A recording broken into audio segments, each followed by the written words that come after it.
Hey everybody, and welcome to another episode of the Elseworlds Exchange. I am Sal. And I'm Joel. So there's this funny little show that's out on Disney Plus right now. I don't know if anybody's been watching it, but it's a revival of a short-lived adaptation of a very niche comic book series. I can imagine a lot of people have really missed the boat on this one, so I'm excited to bring people up to speed about it. But it's called X-Men 97. Of course, 1997 was a year that took place long before people who were watching this show were alive. But that being said, yes, the joke is now over, and X-Men 97 is a huge success according to Disney Plus. Which, man, the success of it makes me laugh, because there was a point where I'm like, man, Marvel, there was so much meat left on the bone, the Krakoan era, and you're doing this multimedia blitz with the toys and the new books, and just, hey, we're selling Christmas 1997 back to you. Surely something so transparent won't end up being a huge success. Oh, it was a massive success. Oh, they were totally right, Marvel, to sell me back Christmas 1997, because they actually know me pretty well. Well, you win this one, Marvel. Who'd have thought? It's actually, to talk a little bit before we get into our topic, which today is, we're going to pitch Spider-Man 98. Even though Spider-Man, X-Men 97, I don't think it doesn't matter. The point is, we're talking about X-Men 97, Spider-Man 98. If they did a revival of the Marvel Action Hour Fantastic Four cartoon, we call it Fantastic Four 99. It doesn't matter. Is this the thing now? Is this going to be the trend? The brand. I think it's I think there is like a brand here. Although knowing Disney, they probably just call it Spider-Man 97. Like the brand is 97. We're talking about shows that existed in the mid 90s, and we're going to revive them because both Iron Man and Fantastic Four and Incredible Hulk all took place before 97 anyway, so we could actually 97 all those shows. The only one we probably couldn't is Silver Surfer, but that's fine because they could re-release Silver Surfer and everyone would see it for the first time. This is also true. Because I don't know if, Joel, did you ever watch the Silver Surfer cartoon?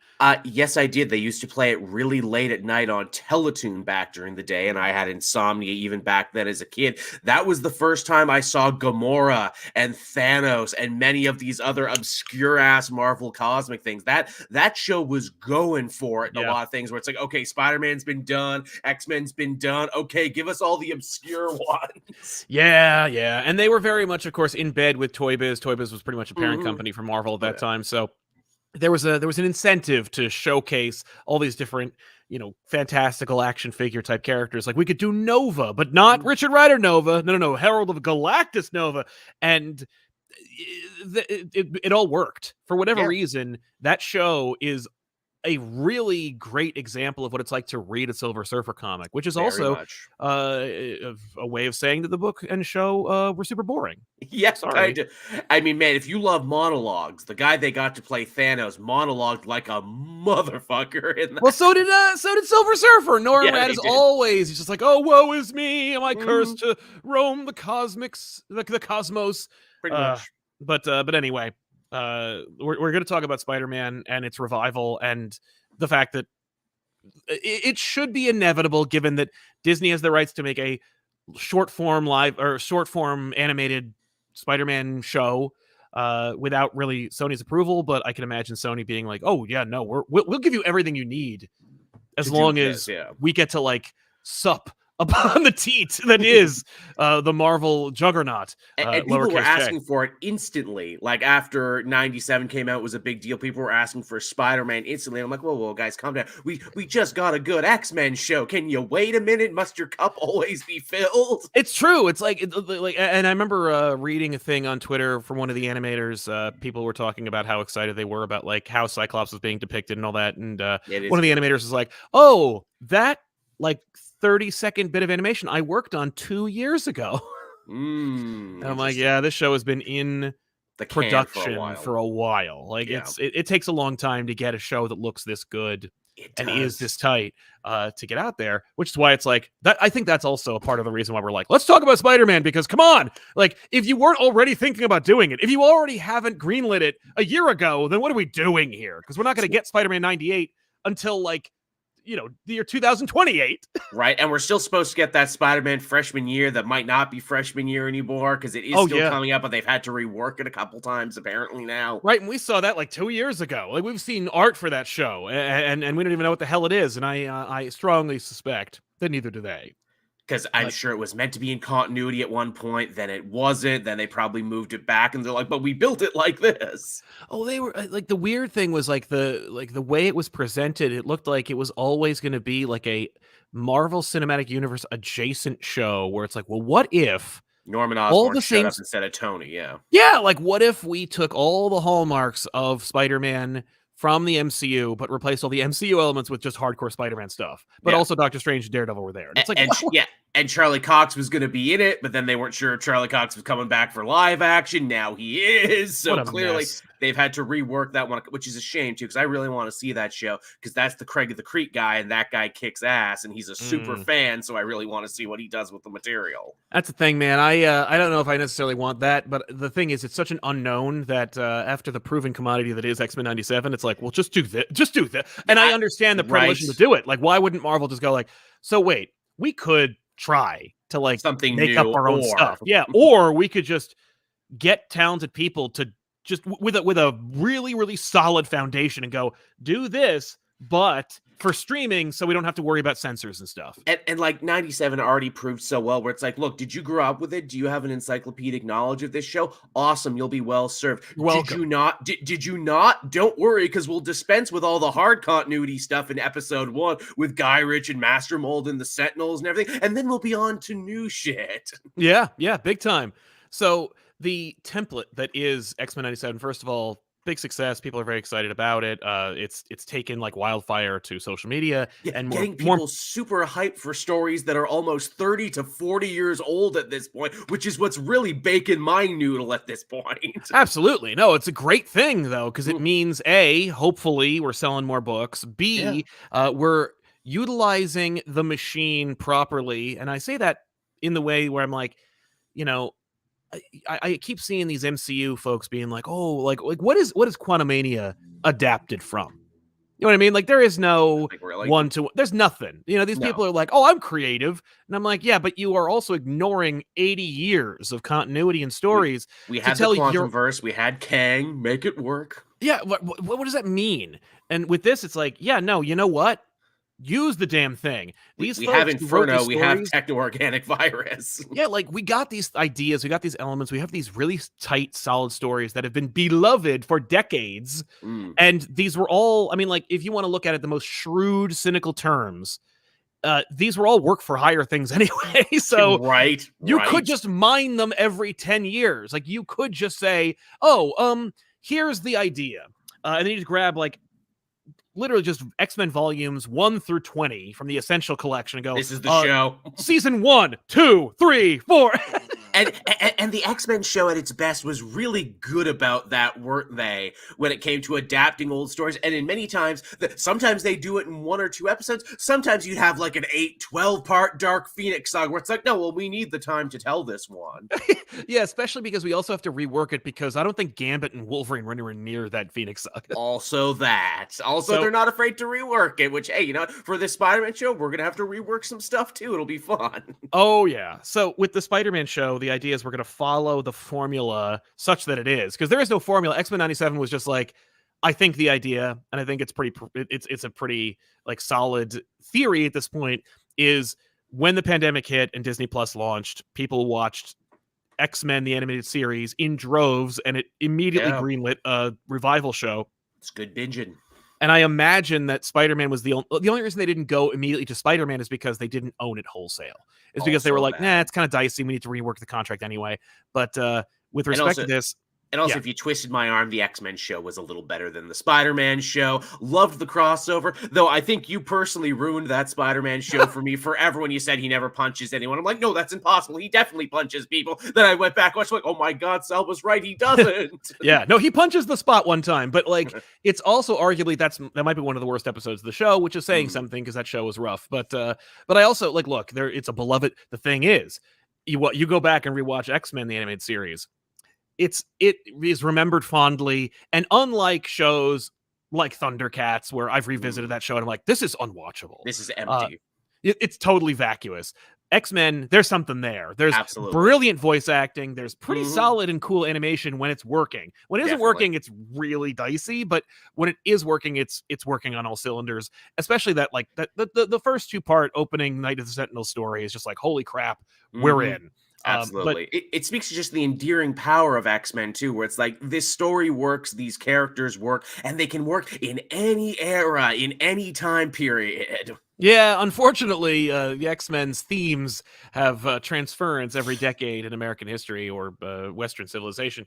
So we're going to be applying that concept to Spider-Man, where it's like, all right, we're going to X-Men 97 this, where, oh, well, to finish my thought about X-Men 97, like, or the original X-Men show, it was good, but if you're going to revive it, don't do 1-to-1. Like, just grow it up a little bit. And so it is with Spider-Man. Spider-Man, the animated series, a really great voice cast, and a genuine effort. Like, I want to say that, like, John Semper, the showrunner, was like, he really loved the show, though I did not love it as much as he did, and I wouldn't necessarily want John Semper at the helm of a Spider-Man 98 revival, given that which is funny because I think he's still working, he's still involved in stuff. I think he did like what is it, a Cyborg comic like not that long ago. They like got him involved. He's busy, and it's like it's cool to see like a person of color working on a show like Spider-Man, especially in 1994. Totally. But there's some decisions that I would question when it came to Spider-Man. It has nothing to do with the man. It just has everything to do with like, maybe it has everything to do with the censors, but I've seen Semper do interviews over the decades, and in at least 1 or 2 of them, he's talked about how he's like, I've heard criticism about the censors, and we didn't. And I'm like, well, then how do you explain how neutered this show is? Like, you mean to tell me, okay, so like, it's like the difference between being like incompetent or stupid, you know, like, or bad or stupid, you know, like either you were hamstrung by the censors, and that's why the show is so weird, or you made a really weird show, man.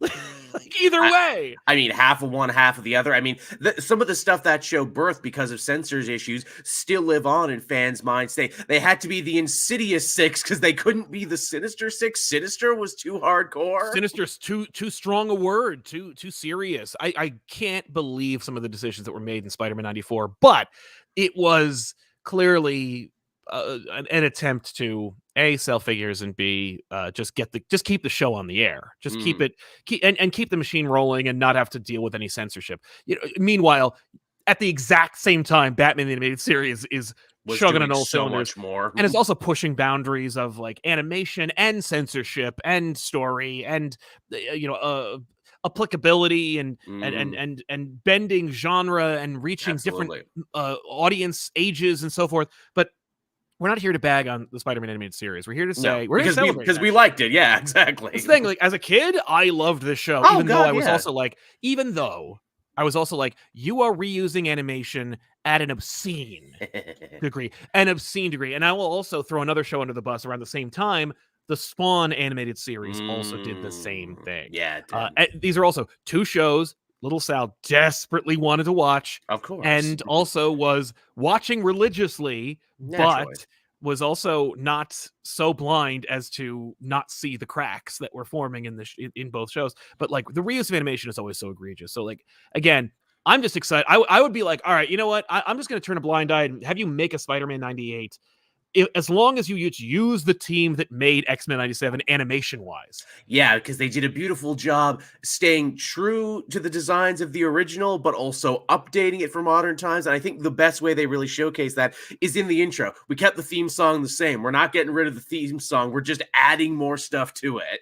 Yeah. And we're showing you essentially like a 1-to-1. Like, we're replicating the intro, but with our own animation and integrating some of the new ideas and making a couple of changes that, like, you know, that like one side versus the other side that like come to a head and have X-Men explode. Apparently that was we were told that it needed to have a ratio that matched the amount of X-Men running in one direction. That's why like Thunderbird is on that side. We just plucked a character out of the ether and put him on that side of the bad guys.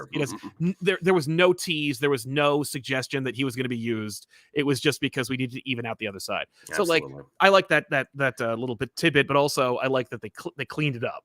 Totally. But does my anyway, nerdy heart good. Now, exactly. for Spider-Man 98, obviously we would have to do the same, right? Let's start with the intro. We got to bring back radioactive Spider Blood. Yes, though. No, the theme is solid. I will say that they didn't in the X-Men animated series intro, they didn't just reuse the theme. They redid the theme. They did. So I can imagine them redoing the theme for Spider-Man, but they also got like Joe Perry to do the theme. Yeah. From like Aerosmith. And it's I know, right? I don't know. I feel like that's pretty hardcore, but I can imagine. I would love to hear what a team might do today, given that, like, I mean, to quote Captain America, aren't theme songs old fashioned? Like, they are, but that's why it's great. Yeah. Oh yeah, no, but it sets the tone. The theme song. I want to see the X-Men 97 and hopeful Spider-Man 98 shows.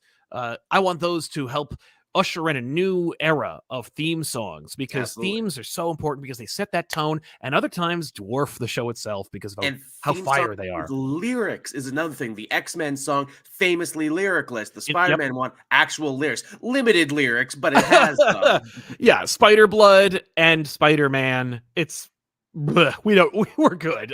Hey, what's Zach Wilde doing these days? Let's get him to shred on that one for the opening of the Spider-Man. Yes. Or get like Tina Guo, get some like electric violin in there. Yes, but I like it.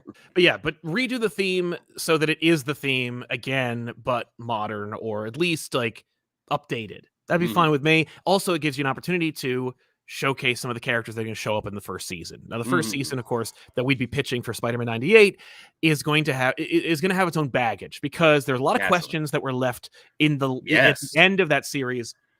And by the way, just to point out, Spider-Verse was invented in Spider-Man the animated series. 94. Yeah, it was.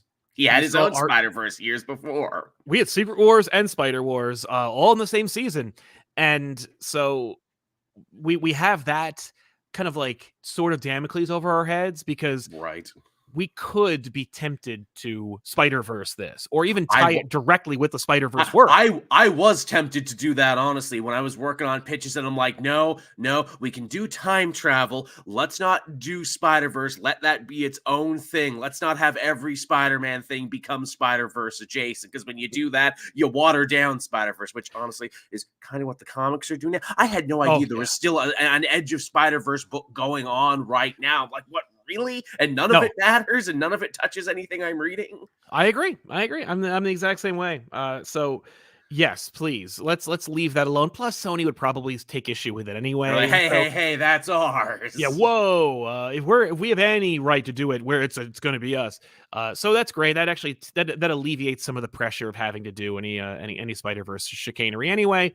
And I feel like Sony's going to be very it's hard pressed to let Madam Web return, given the embarrassment that Madam Web has become, that no one saw coming.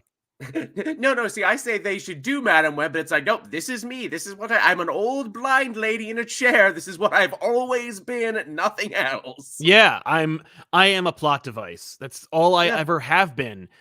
So the only thing that I think anyone really needs to have answered is, where is Mary Jane? Where is Mary Jane? That's the big one. And apparently Semper had said in interviews that had he had a chance to do that, he would have sent Spider-Man via Madam Web on a time-traveling journey, and he would have found her in Victorian England, but she would have completely lost her memory, and then they would have done something with Carnage's Jack the Ripper. Yeah, no thanks. And this is why I'm saying, hey, let's start fresh here, maybe. Because that's also like how you get sprawl. That's how you get Sins of the Father Part 12. That's how you get the neogenic nightmare. I'm looking to avoid neogenic anything at this point. Those titles were pretty dope, though. Let's bring those back. I will say this about that Spider-Man show: it helped my vocabulary. It made me break out dictionaries and learn words. This is true. So certainly I think it taught every child plasma. Plasma. But plasma. So yeah, there's a lot of like things that are on the table that you could address. And unfortunately, there's a lot of stuff that like they kind of already did. Like it would be really tempting to go back and go, "Oh, Mark Hamill, you're coming back. You're going to be the Hobgoblin." I would again. love that so much. But like we did the saga of the Hobgoblin. We didn't reveal the true identity of the Hobgoblin, but we did for the all intents and purposes of this show. Like it would not make sense for the true Hobgoblin to be revealed in this show, so we can just throw that away. But it frees us up to do other things, and here's what it is. So with me, I don't know about you, but when it comes to Mary Jane, I might X-Men 97 this and just do a time jump, and Mary Jane's already been rescued. That's a pretty good idea, and that actually ties in really closely to what I'm thinking, because, you know, we can do all these old stories from years ago that will be brand new to people with twists that will still blow people's mind that they didn't read the comics. Here's my pitch. We dust off Pursuit, but instead of the parents coming back as LMD plot devices, as part of a bigger plot with Chameleon and Harry, Mary Jane is back 5 years later. Oh no, Mary Jane was actually an LMD this whole time. You can't do that.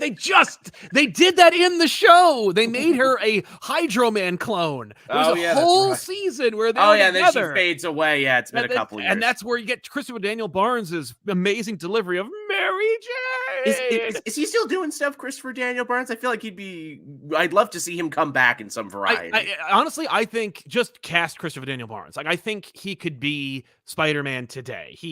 I still read it in his voice. Yeah, he's still playing Prince Eric from Little Mermaid. Like, we could still keep Christopher Daniel Barnes. I think that's like a Cal Dodd situation where it's like, we're good. It would sound weird if it wasn't him.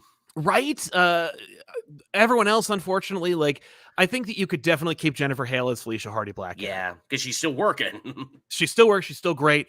I think Roscoe Lee Brown, I think he passed away as Kingpin. That sucks. Because he was awesome in that role. That's a real shame. Yeah, he was amazing. So you need a new Kingpin, but somebody would do the same thing. I believe, I don't know, I think Ed Asner is still alive, but no, he passed away. No, he passed away in 2021. Yeah. So I was going to say, either way, we'd have to recast J. Jonah Jameson, despite the fact that I think Ed Asner may be one of the best J. Jonah Jamesons. He really was.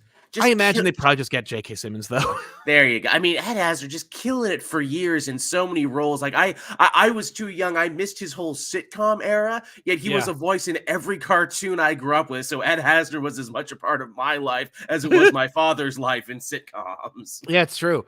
I would also keep Rodney Salisbury as Robbie Robertson if you want to put Robbie in the show. I believe Linda Gary is no longer with us, but I'll have to check that as well with the Aunt May situation.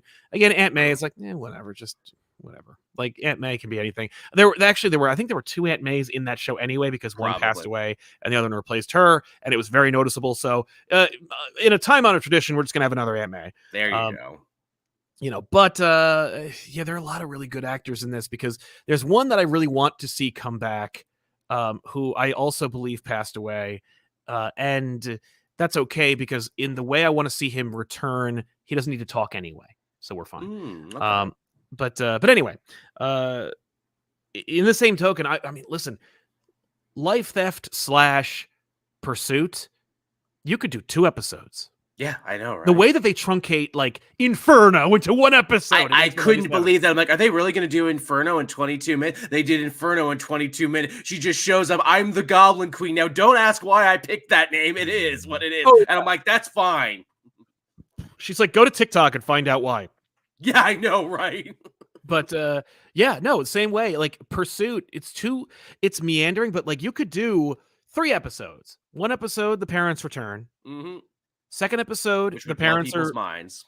Yeah. Second episode, the parents are robots. Yep. Third episode, Spider-Man gets revenge on the Chameleon. Holy shit. And also, everyone be like, whoa, I didn't think the Chameleon was this cool. I don't remember him being this much of a schemer. Exactly. Plus, you could also bring in the Vulture, who, of course, already has been established in this show as an energy vampire. So Vulture can kill the parents and then become young forever and have like this kind of transfixed look on his face. Like, we got that. We can also establish, like, we could, depending on how many episodes we're doing, I think if it's 8 episodes, right? That's the gold standard for streaming now. And I don't know when that became the gold standard for streaming everything now. I honestly, I think it's arbitrary, and I think it's just because Hollywood loves putting things in boxes with labels on them. This is so true. It's like, streaming? What is it? Animation? 8 episodes. What is streaming? What is it? Does it have boobs in it? All right, that's going to be 10 episodes. Like, is it also like at 8 episodes? Do they not need to pay people as much? Is there some sort of like cutoff rule? I wouldn't be shocked. The thing, and this is applicable to any situation, by the way, folks. So feel free to take this at home. If ever you encounter a circumstance, whether it's business or life, but more importantly with business or entertainment, if someone or an entity is doing something that makes absolutely no sense, it completely defies reason and reality, assume that whoever is in charge of it is getting paid an obscene amount of money to do that thing. And then it suddenly becomes really clear why this inexplicable thing is happening. Yeah, just assume that whoever is responsible for it is deeply corrupt and is doing it to fill their pocket and fuck someone else over. Yeah, you'll be right 9 times out of 10, and there's like a 1% accounting for error. So, with respect to that, see the 3 episodes, boom. That's a fun thing too because you get to return the parents. You could have Aunt May. Hell, you could do because I think, Joel, you approached this from the perspective of what was happening in 1994 to 8. Right, that's my thing. Because the X-Men was very good about that too, where it's like, okay, what's topical? What's happening now? Yeah. The fear with Spider-Man is that when you do that, it's like, oh no, do we have to touch on Jackal and clones eventually? Because that was happening at this time. Because they already did it. No, what's great is the cartoon show already did clones, so we're good. True. No, what we can do instead, because using your idea of the parents' return and the pursuit arc and bringing Chameleon back, is that you get this trilogy of a story arc where you open. One of the best things about the parents' return arc was the last battle between Spider-Man and Venom that ended in a truce. That's right. So that did happen. Spider-Man's parents come back, and also it dovetails into another seminal and oft beloved Spider-Man story. So get ready for this. Here we go. Here we're weaving our webs. Let's. Spider-Man's parents return. Let's say in episode 3. I like it. Because then it gives us 3 episodes to have fun / tee up what's going on. Because the first episode should be Mary Jane's back. Yes, and we're just celebrating it, right? He found her in the intervening 5 years, we'll say, or whatever. He jumped ahead. Exactly. In fact, you know what? I'll even go so far as to pitch this. So, first episode, he found her. They're married. It's done. We don't need to worry about that stuff anymore. That's the first story, and the second story. Now, the first story, and we'll leave that as a placeholder. That'll be a fun adaptation we can do, but we'll put that on the table. Do we explain where she found Mary Jane, or do we not even say he found her? It was another adventure. Oh, they could reference it. They could talk about it. He's like, my crazy adventure with Madam Web that took me across time and space to find you, or even the multiverse to find you. We could say that. But that's established, and we have one episode that'll be a fun adaptation that we just put a pin on the wall. That's episode 1. Episode 2, obviously, also we established Aunt May is around, but tired and old. Of course. She got to watch her nephew get married and stuff. Yay. But yeah, more than before. But she's tired and old. Second episode. We could do a photo album. They're going through the photo album with Aunt May, and we're seeing snapshots of all the stuff you missed in the intervening year. Hell yes. Like Harry marrying Liz and stuff. There you go. And you know what? We make references to famous comic covers because they did that in the X-Men show too, like Scott and Jean's wedding picture. Hey, that's a cover. Totally. In fact, we could and I don't know if this is a fair use of that character, but I was going to say Liz wasn't really established. She's there, but she's not really important. She was mostly invented towards the end of the show as a friend for Mary Jane that works at the diner. Yeah. But if you want to make it really incestuous, you could be oh, Harry married Deb Whitman because she was a long-standing character, although she also had a budding romance with Flash Thompson in the show. Right. So I don't know whether I don't have much to do with Flash, but we'll deal with Flash in a second. There was also no Betty Brant in that show too, wasn't there? That was my other pitch. We got to get Betty in there at some point just to complete the set. Yeah, the thing about Betty was the main squeeze for Spider-Man in the 1981 Spider-Man cartoon. That's right. So I can imagine them being oh, we don't want to tread on that. Or retread it, I assume. But so we got the first episode that's pinned up. Second episode, Kraven the Hunter returns and he wants revenge on Spider-Man. And so he attacks Spider-Man and we Kraven the Hunter it. We do a 22-minute adaptation of Kraven the Hunter. Holy shit, right, with burying him and him digging himself up and all the other stuff? Yes, and it hits harder because Spider-Man is a he's happy newlywed. now, and he has He's more to happy lose. now. Kraven takes it away from him and gives him an edge, right? So it's we do all of Kraven the Hunter, including all of the Kraven the Hunterisms that we can't necessarily talk about on YouTube and TikTok and other places because people don't like that word. Self-deletion. Exactly. So we get that. That's Kraven the Hunter. And that blows people's minds too, because they're like, whoa, this is darker than I remember. Yeah. Yes, exactly. So we got that. And then and I was actually pitching this to Tiffany, and she was like, you need a palate cleanser, but I was like, no. And so I'll take either way. We can do the palate cleanser episode, or we go full Trinity with this one. But the third episode, because obviously Kraven the Hunter, or Kraven's Last Hunt, Classic Kraven gets seminal story. Exactly. Well, like Kraven gets it in his head that he wants to destroy and become Spider-Man. He tranks Spider-Man, buries him alive, becomes Spider-Man, fights people. Does he wear Vermin the black plot suit? is out. We throw Vermin away. We're not going to do the Vermin plot. No one's going to miss Vermin. No one even remembers Vermin when they talk about the story. And yet every time a writer and artist go back to that, they always put Vermin in there. It's a weird thing. I know. Do. Plus, there's like a whole Vermin thing. Like there's vermins. Like it's a virus. It's like anyway. So you throw away the Vermin thing, so you have more room to fit the whole damn thing. So you got that. He becomes Spider-Man. He scares Mary Jane. Peter frees himself. He fights Kraven. He defeats Kraven. Kraven the Hunters himself. So you got that. And Peter's reunited with Mary Jane. Good times. Next episode. Dr. Mariah Crawford becomes Calypso. Ooh, okay. Yeah, that's right, because they had the character in the show, but she never became Calypso. Well, exactly. Kraven just referred to her as Calypso, but she also is Dr. Mariah Crawford. So you get to bring back Dr. Mariah Crawford, who is a established seminal character in this universe, but you give her something to do, and that something is become a supervillain. Naturally. Calypso learns magic. And, you know, in her travels through the jungle with Kraven. And so you throw that away. So you throw that out there and you're like, all right, she wants to get revenge on Spider-Man. So she bangs the drums and brings back, the lizard. And you do Todd McFarlane's Torment. My God. That's a 20-minute episode right there. It's just Spider-Man being senselessly and savagely beaten by the lizard, begging to know why, only to then have, there's the best moment in that entire book is the reveal of Kraven with the Kraven's Last Hunt hole in his head. Amazing image. And it's just but like with the lizard, like, yeah, like that is just like, it's so fresh and it's so raw and it's so real in Spider-Man's mind. Because as far as I'm concerned, like Kraven's Last Hunt is a trilogy that is unofficially sequelized by Todd McFarlane. And it's Kraven's Last Hunt, Soul of the Hunter, and then Torment. And people love the lizard too, because he was in the first episode. So getting him to come back is a big, huge deal. In fact, hey, let me pitch you a title for that one. Torment of the Lizard, a sequel to Night of the Lizard. Night of the Lizard. I love it. Yeah, no, because like Lizard is a seminal character that like throughout the entire lifespan of Spider-Man 94. Got a lot of play. Lizard's been in every episode. Like he is always there in some capacity. I believe he gave Mary Jane away in the fake Hydra Man clone wedding episode. Anyway. Yeah. And he was Spider-Man's pick for his Battle World team too. He sure was. So you get Lizard back, but you don't have to worry about because Joseph Campanella's voice for Dr. Kirk Connors is iconic and amazing. And you can't use it, but like that's okay. We got growls and stuff. He never actually says anything in Torment. So Calypso is getting revenge on Spider-Man for the loss of Kraven. We get the Night of the Lizard return, and then of course, like it just ends. The whole damn building collapses on them.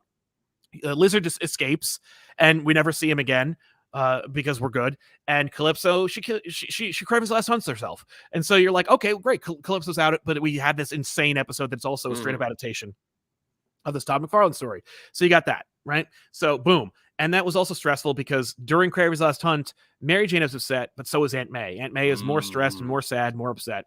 Bleh. So we got that trilogy we pitched, your idea of like the parents come back. Because now Spider-Man's been through the ringer, but he still has stability. Like he has a wife, he has an apartment, he has a job, he takes pictures of the Bugle, and then his parents come back. Oh, what? And again, most non-comic readers, they don't know that story. They don't know that happened. They think like, oh, well, the parents have never been important. And also, the Spider-Man show did touch on the parents a little bit by saying they were secret agents. So that's already been pre-established in the show. Absolutely true. No, it's absolutely right. So where we're going with this is hot and exciting. Let me address a couple of super chats because this show is sponsored by viewers like you. If you're watching the show live, you can sponsor today's show by using super chat. Ask a question or comment. We'll read it here on the show, like MNM, who says, I think it should avoid most modern Spider-Man related lore, so it can't lean on the Spider-Verse too much, nor the Web of Life and Destiny, no OMD, although I would definitely like to see its take on Miles. I mean, honestly, Miles is such a major player in the Ultimate Spider-Man show. Like, I feel like Miles is good, but I feel like there's no way in hell these guys can avoid putting Miles in this show. No, of course, because he's just too big. We had Prowler in this, didn't we? We had Prowler. Prowler was. Hobie Brown was in this show as Prowler. But it was Hobie. We could easily switch that around to be like, well, there's 2 Prowlers now. Who's this Aaron? Who's this Aaron guy? Or Hobie retires and he bequeaths his armor to Aaron, which is literally what they've done in the comics right now. Oh my God, really? Yes. Aaron is running around in Hobie's old costume. It was a big thing in the Miles book where they thought they were fighting one, but he was fighting the other. It's like, well, how the hell did that happen? And Aaron's like, oh yeah, me and Hobie had like a whole adventure off panel you didn't see, and he said, nah, it's cool. You can wear my armor. I want to be Hornet now. Okay, I love it. Yeah. Ray Farr, being born in 2000, I watched the reruns of the 90s Marvel shows and Spidey shows. Always felt meh to me personally, but CDB is fire. I agree. You had to be there, man. It's one of those things like you had to be there at the time. But you know, the other problem is that like that show, and I will just, as a quick aside, that show has very clearly been a shorthand or a Cliff's Notes for Hollywood since 100%. Its inception. Like 110%. Every time anyone is adapting that show, like anytime anyone's adapting Spider-Man in cinema or in TV, they go, oh, what do I have to? And they go, oh, just watch the first season of the cartoon show. Yep. And they're like, oh, okay. Because a lot of the carryover is from that. A lot of like cross-pollination came from that. A lot of the same shots and camera movements and how do I film Spider-Man spidering? Right. How does his web sound? But also to the point of like the black costume. Everyone knows the black costume augments your strength and that it was always going to be Venom, even though it never did and never was. Hulkzilla says, love the 90s Spider-Man show. It started off for me. My pitch is JMS adaptation. After MJ's experiences, she would need to leave New York City for a bit, leading to the first few arcs of JMS's run with Morlun, and later MJ's return. A Morlun decision is actually, I would also do Morlun in this show. Because we got to come up with new shit too. In fact, I had a pitch. Here's a new thing you could do right out of the way. First 5 minutes of the show, oh, he's stopping a bank robbery. Who's he fighting? Sandman. Because Sandman was never in the original. Now Flint Marko is just here now, and we're going to deal with it. Dude, inexplicably, it's weird that they never did Sandman. And yet also the James Cameron movie. Oh, yeah. Also equally weird, by the way, how much they loved Hydro Man in the show. Because I know he got so much play, right? He got so much play, and it was weird because they were like, never had in the books. Oh, and we need him to be a domestic abuser, and he needs to be like intense and scary. Let's get beloved comedic voice actor Rob Paulson to play him. Right, freaking Yakko Warner. That is so weird. So that's bizarre. Ray Farr also says, all the compromises the show made always felt off to me, like Hobby being before Gobby, lame, laser guns, Morbius having hands, which is worse. Yeah, no, it's much more terrifying for a vampire to show up with his fangs and go, and now my hands will grow each like suckers on them, and they will filter the plasma out of your blood, and I'll absorb that. Are you what? That is some like Eli Roth crap there. It really is. But you see, vampires are too sinister for television, so we need to work our way around that. Oh, yeah. I love vampires. I love that the 90s cartoon was dealing with shit that like the old comic censors, are having to deal with. Never mind the fact that there is a beloved chocolate-themed cereal that has a vampire on the cover. And, oh yeah, that's right, children's puppet programming has a count. Beloved Count that is also a vampire. Hey, they have a show, the Count just doing somebody, just killing him and feasting on him for sustenance. They have a show that on Sesame Street. Are you asking me if they've ever done a Sesame Street in which the Count kills someone and then drinks their blood for sustenance? No, they've never done that. I do. I love a Spider-Man 98, but the real question is, who do you think you get to replace Ed Asner as JJ? They could do J.K. Simmons, but that may be too on the nose. Dude, I said the same thing when J.K. Simmons showed up in the MCU. I was genuinely disappointed because I was like, man, who could they use? There's so many amazing character actors out there. And then they were like, oh, the guy that was perfect last time. I mean, I guess that's cool. I'm still pitching Lewis Black all these years later. I don't know how long he's got. BB Metalhead 04, Spider-Man TAS with an actual budget. Sign me up. See, that's what I'm thinking, right? No censors and a budget. Patrick Lawson, happy Friday. Money. Disney plus money. Seriously, happy Friday, Joel and Sal. Love your content. Thank you very much, Patrick. Ray Farr, also ComicPop and Joel. Woo! Hey. Woo to you too, my friend. Lenny Laserdiscs, X-Men 97 hit me at the right time, and I'm obsessed. Quick question: what do you think of some people complaining about the lack of long season arcs? I, for one, enjoy a 3-act structure for each episode. Dude, honestly, like, we've gotten so many long-standing, and I want to hear your opinion on this, Joel, but we had so many like dragging arcs. I mean, I am still like shell-shocked from the Netflix model of Marvel, where we got like whole ass seasons of this stuff where I'm like, can we just do like a done in one for like, and then they're like, sure thing, but it's starring Karen and there won't be any Daredevil in it. I'm like, okay. Like, yeah, no, I'm actually thrilled. Like, having watched the Inferno episode recently, I was like, this is amazing. Like, yeah. Are you missing stuff? Yeah. Is it a tragedy that you don't get to do a one-to-one adaptation? No. There's an effing comic book you can read that's great. Again, I think a lot of it just has to do with the nature of the beast in streaming television. Now, people's attention spans are shorter. We only have 8 episodes now. You kind of got to make the most out of what you have. Thankfully, X-Men, again, as I said, has a ton of meat on the bone, so you can make a pretty killer 22 minutes out of this big, long storyline and everything. And also, too, and I think a lot of that is even changing too. Like, again, I don't think we've ever talked about it. I loved Echo because Echo was short, sweet, to the point, and just focused on great performances. I'm like, yeah, more of this, please. If Echo had come out like after the debacle of like Iron Fist or the collapse of the Netflix show, I think it would have been more receptive because people have been like, you learned all the mistakes. You fixed all the mistakes from the previous guard. And by being short, no extraneous B plots. Which was so welcome. It's part of the reason why I was like, yeah, no, like, is Echo a perfect show? No. Is it the show I've always wanted? No. Did I basically pledge I would never watch the show when they announced it? Sure. Do I think the Marvel Spotlight idea is like kind of gross and weird because they were deliberately trying to keep the whole damn thing at arm's length? Right. Absolutely. But it was a way better living and watching experience than most Marvel things that I've watched in the last 5 years because it was short, it was to the point, and it tried stuff. Yep. And it referenced stuff I wanted to watch. Big agree on that one. And hey, speaking of Fisk and his children, how are we going to put the Rose in here, Sal? We got to work Rose in here somewhere. Rose has no great stories. Rose is in stories that are seminal to Spider-Man's history. For the most part, I remember Rose really factoring into the Hobgoblin arcs. Right. So that was my pitch. If we get Mark Hamill back as Hobgoblin, we do a gang war with him and the Rose for an episode. Rose was in the cartoon show too, but like not to the extent that you could actually say he was a character.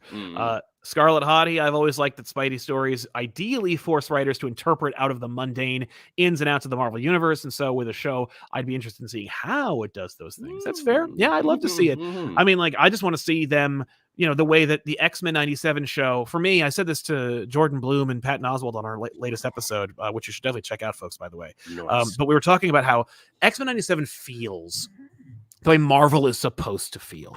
Like it doesn't feel like I'm waiting for anything. It feels like you're finally delivering. Like it is a straight up lived-in universe that they throw you in the deep end. Spider-Man is right around the corner. We just saw the Daily Bugle paper. Like we know that there is a larger world out there, but it is equally large to the characters we're focusing on, and that is why we're watching. It's just and they are in it. They're not like reminding you, there's no like refresher, and if there is a refresher, it's done pretty organically. And so you're just along for the ride, and it's kind of like when I finally got into Star Trek and I was watching the original series movies, where like obviously for many of us the first Star Trek movie is 4 because the most approachable, but like that's the 4th Star Trek movie, and you had seasons of the original show and a cartoon version of the show and 3 other movies, one of which was the greatest Star Trek movie ever made. And if you skipped that, you missed a lot of stuff regarding Spock and Kirk and their friendship, which was already established long ago with their show. But in the meantime, you're watching the show or this movie, and you are along for the ride because the story itself is what's important to the characters. The characters are not trying to reestablish themselves. There's no refresh. There's no reminders. It's just, here's the crew. here's their adventure, you're off to the races. And pretty much, yeah.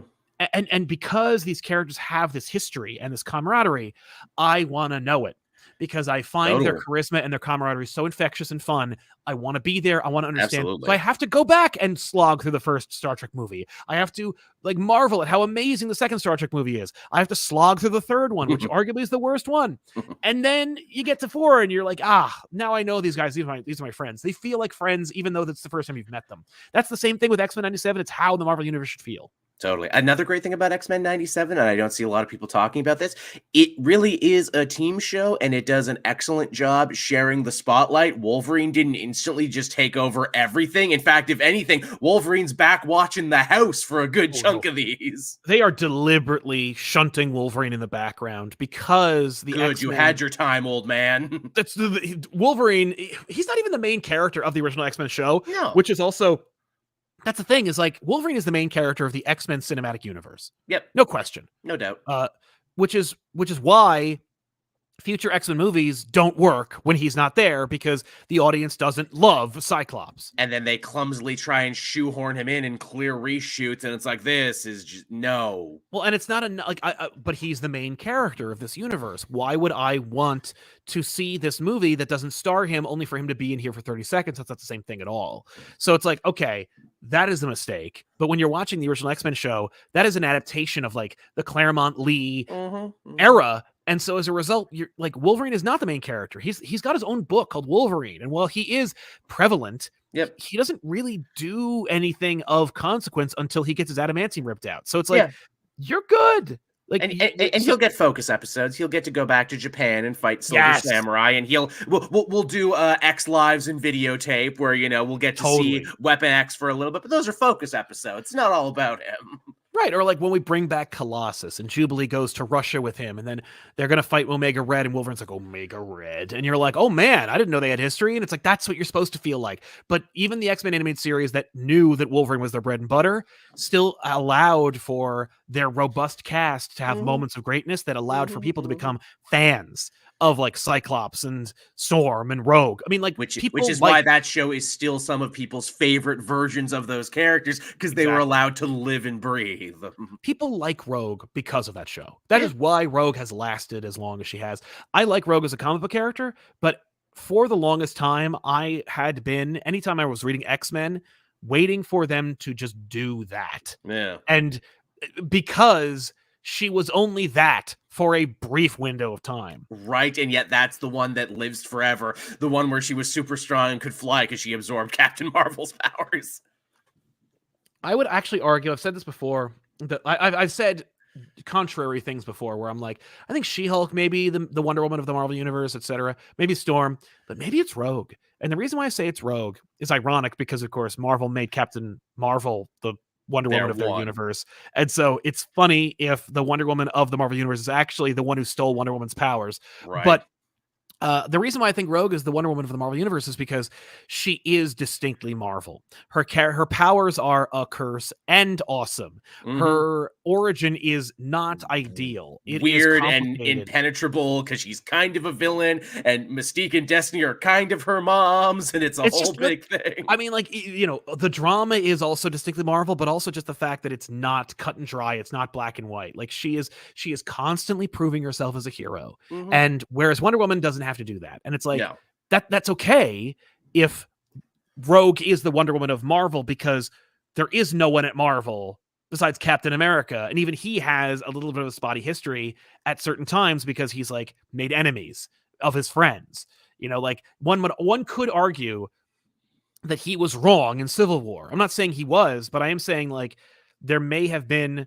I mean, everyone was an asshole in that. Everyone was an idiot in that show, in that crossover. And even then, Captain America, where we have to retcon huge decades of his history, that was another guy. That was Commie Smasher Captain. That wasn't Steve. That was a totally different. That was William Burnside. We don't talk about him. Exactly. But I digress. So Tevi wants to know, what about Spider-Girl in the show? I'm not putting her in there. It's too late. Rayfar, I know Sal is critical of support characters taking focus, but I feel like Spidey needs some love. Robbie, JJ, Betty needs a Sam and Twitch style series. No, they do not need a show. I will say this. Spider-Man's supporting cast are some of the only characters that you would actually read about. Right. But, and by the way, if you're pitching a I mean, a Daily Bugle comic book should exist where it's like JJ takes over the Daily Bugle again, and so you can have Robbie, JJ, Betty, and everybody, and then occasionally Peter shows up and bring takes some Ned back pictures again. Yes, like that'd be fine. Like I would read a series about them, but I don't want to dedicate time in this show, in this cartoon, this fictitious cartoon show pitch to be like, oh, what's Betty up to in this show? It's like we got 22 minutes. We got to do all the hits. I mean, they did have some pretty good supporting cast-centric episodes. Again, the reason I have such an affinity for the Tombstone, Randy, Robbie feud is because of this show, because they gave that series time to breathe. They'd be like, no, these two had like a whole history in Harlem unto themselves. That's true. Good point. Hell, Smythe. I only give a shit about Smythe because I grew up watching this show. I'm like, yeah, he made Spider Slayers and he had a flying wheelchair. That was cool. Yeah, I hate Smythe, and the most play he's ever had is in this show. He's been dead for so long. He got killed off in Superior Spider-Man very early on, and no one has brought him back as Spider Slayer or as Smythe.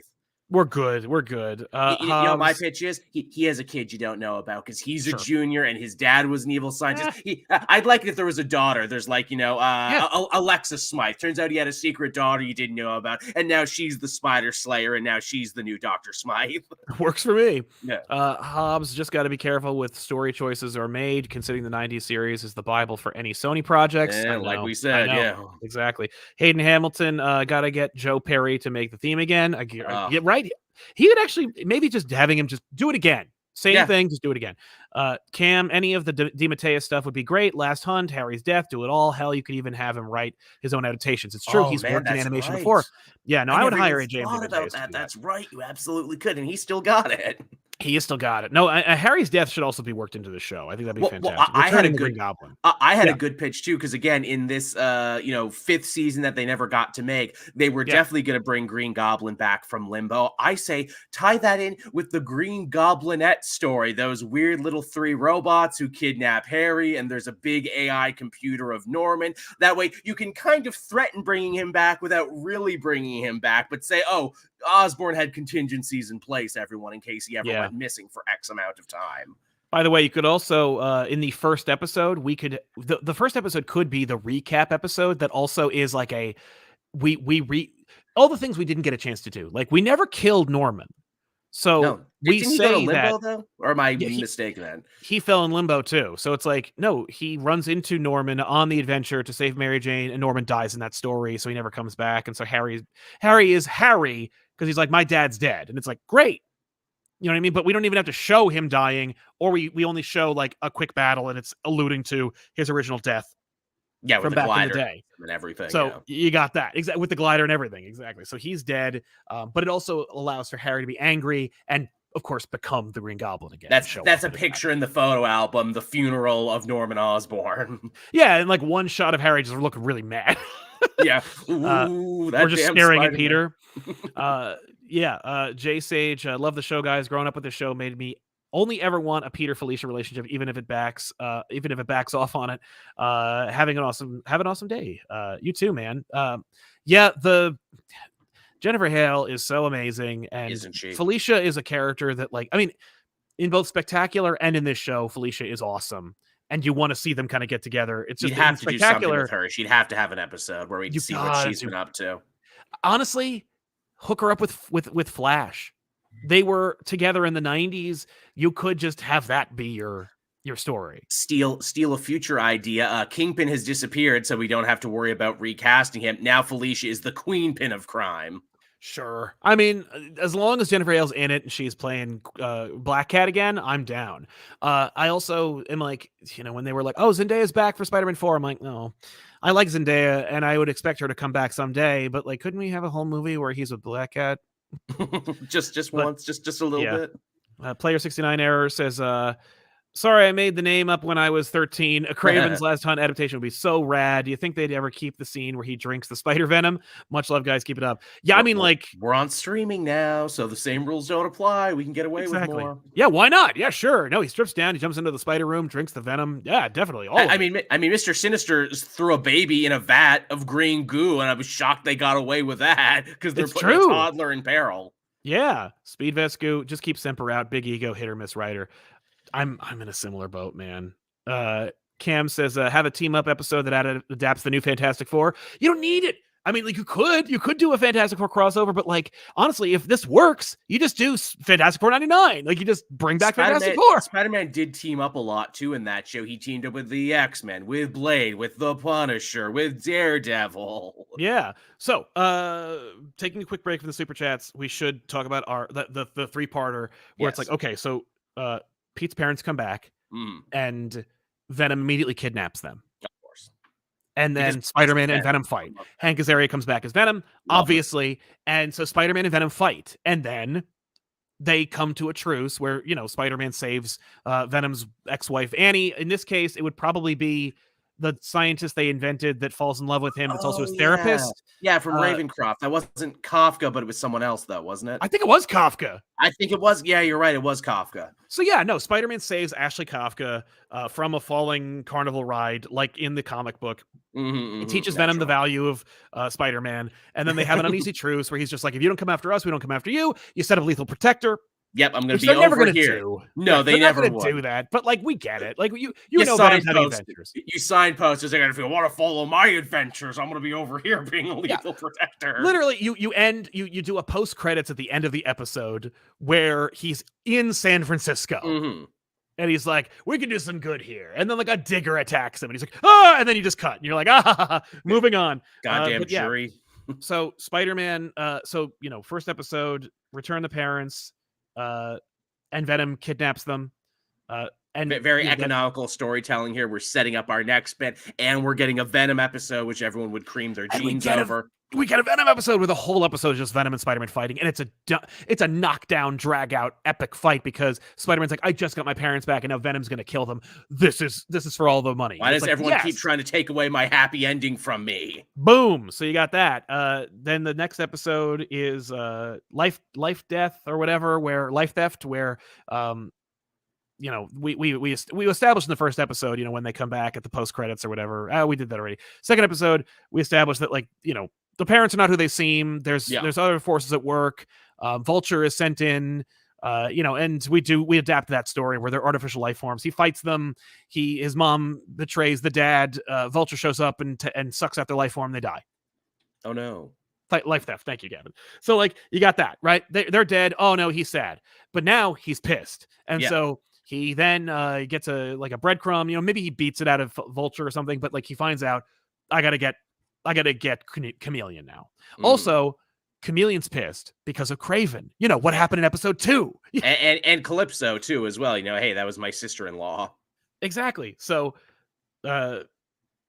Spider-Man then hunts Chameleon in the next one. This could be a great opportunity for us to show a lot of cameos, a lot of behind the scenes, because you get that great moment in The Killing Joke where Batman is looking for the Joker, and he's talking to sex workers, and he's showing he's shaking down the Penguin. You get a lot of great moments where maybe you get a shot of Spider-Man at the Baxter Building where he's have you seen the Chameleon? But he's he's beating down Blackie Gaxton and the Rose. There you go. That's how we work him in a the cameo. Rose.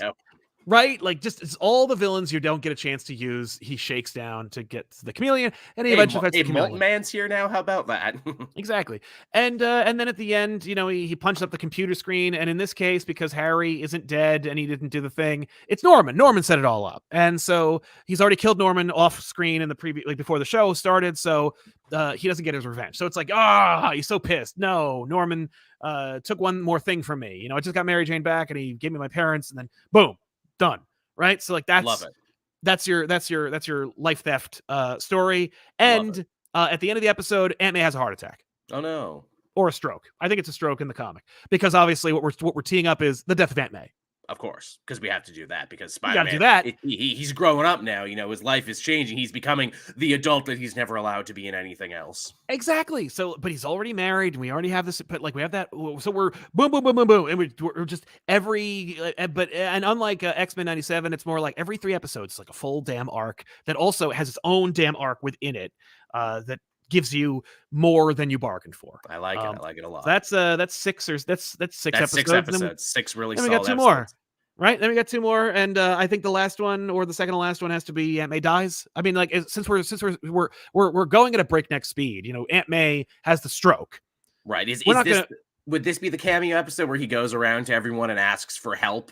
for how to fix it could be Aunt like an adaptation of One More Day, where he's asking everybody for help to save Aunt May. But no one can, like One More Day way earlier. Yes, it's just One More Day, but without any Mephisto. It's just sad. Yeah, it's just a sad downer for Spider-Man. There, that would be great. I feel people would be pissed off at that, saying, "Why is the Spider-Man show such a?" I feel like you need to end it on some hope. You need to does it end with him meeting the Beyonder and him having like a conversation with God about his aunt and everything, where they like meet on that park bench? I think that the end of it is Mary Jane's pregnant. Ah, there you go. We lose one life, but we gain another. Exactly. Sunrise, sunset. That's your big reveal. And then like the last episode is just a fun, like cool fight. You just pick a character that Spider-Man fought in the 90s that was like, it could be a Doc Ock fight. He's unfortunately the dude who played Doc Ock passed away as well. He's amazing. I'm trying to remember his name. I think it's Ephraim Zimbalist Jr., but I'm not sure if that's true. Oh shit, the guy who played Alfred? Holy shit. Yes, the guy who played Alfred also played Doc Ock, and he did an awesome job. So if that's the same guy, then yes, it is. Yeah, he could fight Doc Ock, and then he has Stunner show up and kill him. No, I'm kidding. Kane, no.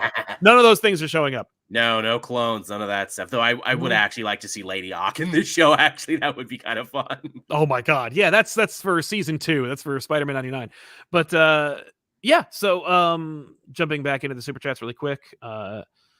BB Metalhead 04, Spider-Man the animated series is also known for its team-up episodes. Who would you want to see? A new team-up like Moon Knight or Hulk? Or would you want X-Men, since 97 cast is already in there? I think X-Men deserves another one just because... That would be the most obvious. But you know what I would do? Instead of like waste... Because like, as you can see from like what we've tossed out here, because diametrically different stuff. I mean, like Joel's idea of bringing in life theft and the death of the parents and stuff like that was just a stroke of genius. But putting in like Torment and Kraven's Last Hunt and like Hodgepodge again, you're getting a lot of like, you need heavy a lot of room. Shit. You got a lot of heavy shit and you need a lot of room. I would just do Spider-Man X-Men. I would do a special. That would be Spider-Man X.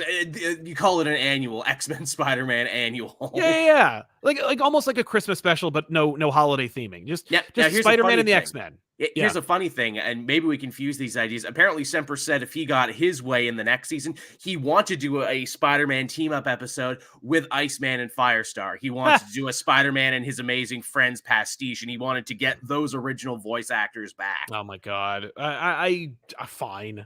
for a palate cleanser and something that's already an X-Men crossover, I think you could do a lot worse than that. I agree. Honestly, like definitely without question, whether you do it or not, you definitely in the montage of him trying to look for help, either when he's like shaking down people to find Chameleon or when he's trying to get help to save Aunt May.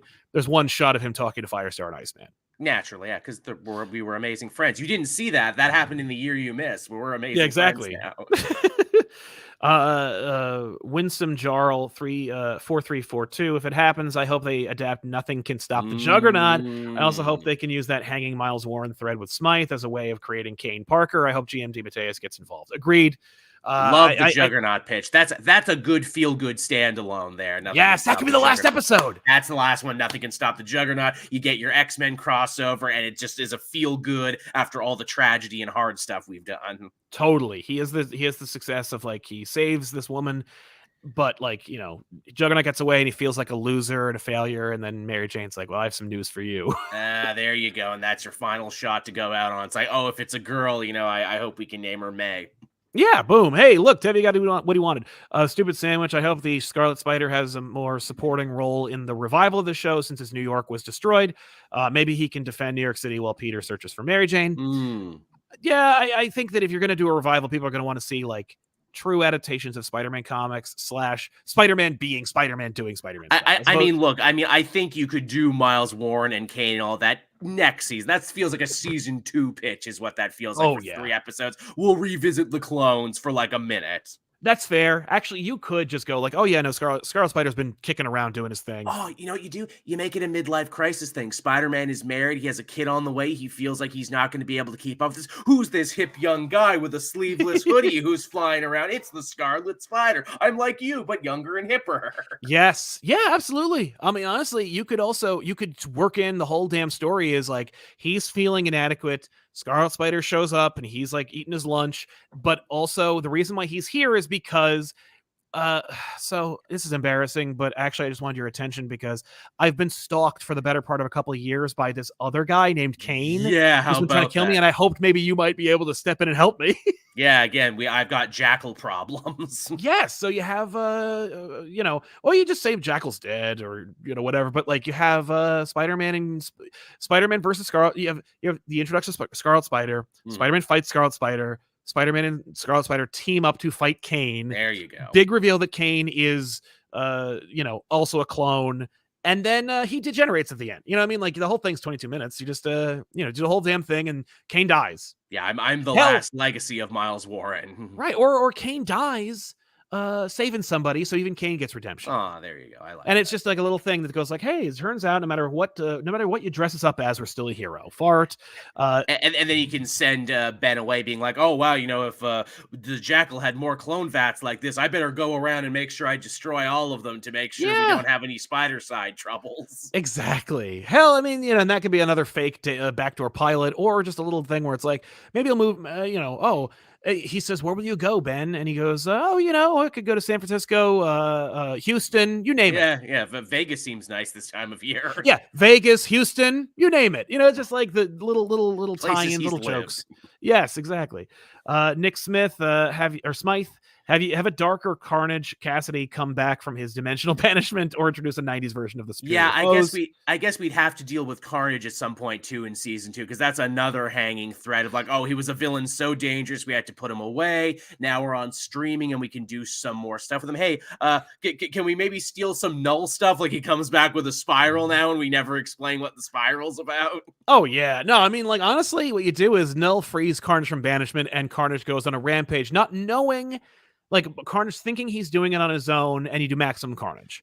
And then the implication at the end is that, like, actually it was, you were doing work in my name. I am God. That's the tweet. Yep, he gets out. He does maximum Carnage. So Spider-Man has to recruit his friends. So season 2, you get even more cameos with more. Yeah, that could be 3 or 4 episodes easy. That's your season. And then at the end, when Carnage is defeated, then he hears the voice of Null. Yes, exactly.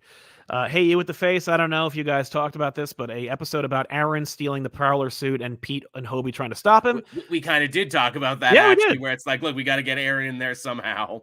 Yes. Stupid sandwich, you have to bring Venom back from the Dark Dimension first. Sure, he already did. He came back. Whatever. That's in the missing year. He came back. Yeah, no, Spider-Man and Venom teamed up during a multiversal adventure while he was trying to get Mary Jane, and they came back at the end. I mean, it was great. You just didn't see it. It happened over there. XKS Wrestling. Wait, wasn't Chameleon Red Skull's son in the show? No, that was Electro. Electro was Red that's Skull's right. Are we going to finally introduce Max Dillon? Are we going to fix that? Are we going to like do really nerdy shit there to try and put stuff back? I wouldn't bother. I mean, like, there's no epic Electro story we need to tell that we don't need to fix Electro. There really is. It's funny. Electro was featured very heavily in Amazing this week, and I'm like, man, it's been forever since that happened. Yeah. Well, when he wasn't also a girl, and he's on like a team. It's so funny when he came back. I'm like, oh, is this his big return issue? Did they finally resurrect him? No, they resurrected him. No, they resurrected him before. Yeah, they resurrected him during Kindred. It's just that was during Sinister War when a million other things were happening and no one gave a shit that Max Dillon came back to life. That's right. Yeah, no, he came back to life, and I was like, oh, okay. I guess they're putting that genie back in the bottle, and they brought him back literally to be a seat filler in Sinister War. It's like, well, we need more guys to fill out the team, so you got to come back to life. So you brought him back to life? I would think maybe it might be easier just to get someone else. Nah. Speed Demon might still be around. We need him to fill, because we need 6 teams of 6, you see. So he needed to come back to fill a seat. Yeah. Ray Farr, we need Pete's parents, or can Venom just take MJ? I feel like MJ's already been like, the reason why I was reticent to do is because you get to do the parents' story, and it adds another element of like Peter like metaphorically burying his parents and growing up as an adult, and it'll feel fresh and new to people who have never seen it before. TikTok will lose its mind because they didn't know that was a thing. Yeah, exactly. Just like they didn't know Goblin Queen was a thing and techno-organic virus was a thing. Yeah, no, it was great watching it with Tiffany and her, seeing him go in the thing. She's like, is he gonna get the? And I'm like, yeah. Yep. Oh, I had the same reaction with someone else where I'm like, didn't you ever wonder why Cable had a fucked up robot arm? Yeah, exactly. This is why. Yeah. Michael Steven would love to see if they did a One More Day where he chooses Mary Jane and let Aunt May go. A kid can dream. I mean, at this point, like what you do is because One More Day is not a good story, even if you take away all the bullshit. So no, the best story of Aunt May dying is J.M.D. Mateus' story. So like you just do that. Adapt that, yeah. Oh, and by the way, like the death of Aunt May in that episode in the season finale is that scene where she's like, she goes for a walk with him. She tells him, I always knew you were Spider-Man. You know what I mean? And then she goes, take me home, and then dies. Yeah, he just rewrites it. Like, he just adapts it. Antonio exists. Love your stuff. Can you say hi to Antonio and Xavier? Hey, Antonio and Xavier. Oh, hi. Captain Coon, if they bring back the other 90s shows, do a team-up special and call it the Contest of Champions and use it to launch a new Avengers cartoon. I mean, I'll take either of those things. That's pretty fun, actually. I've always loved Contest of Champions as a concept. Yeah. Nick Smythe, off-topic question, but I'm curious, what would your pitch for an original Spider-Man cartoon be? Oh, if we get to start from scratch? I mean, from scratch, you do what they were going to do with Spider-Man Unlimited, which is just a, like, the way they're doing the Bat or Beware the Bat. No, what the hell is this new show? The Cape Crusader. Cape Crusader, yeah. Where you go, okay, the first 26 issues of Amazing Spider-Man from Lee and Ditko, and it's just with like a style that is similar to Ditko. Like it's kind of stylized, a little bit like raw and weird, and it's just that. That's pretty good. I would, again, try and show people something they've never seen before. I'm like, okay, mid-2000s Spider-Man. He is a science teacher now and has to balance all of this together, and we just go from there. Episode 1 is him dealing with Morlun, a new villain you've never seen before. We just adapt that and keep going. Totally. Another pitch, Spider-Man 2099. Just Batman Beyond. Like, just... Shocked. You go, here's the show Bible. Do Batman Beyond. Make it feel... like young and fun.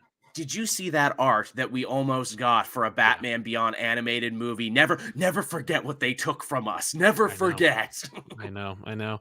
It kills me because it's such a good idea and it's such an obvious idea, and it's frustrating that anyone would be like, time no. for it now, as we've seen with X-Men 97. You know, late 90s, early 2000s nostalgia is at the most profitable it's ever been. A whole generation of people our age would have lost their minds for it. And again, the brain trust at Warner Brothers was like, we could do that, or we could do nothing.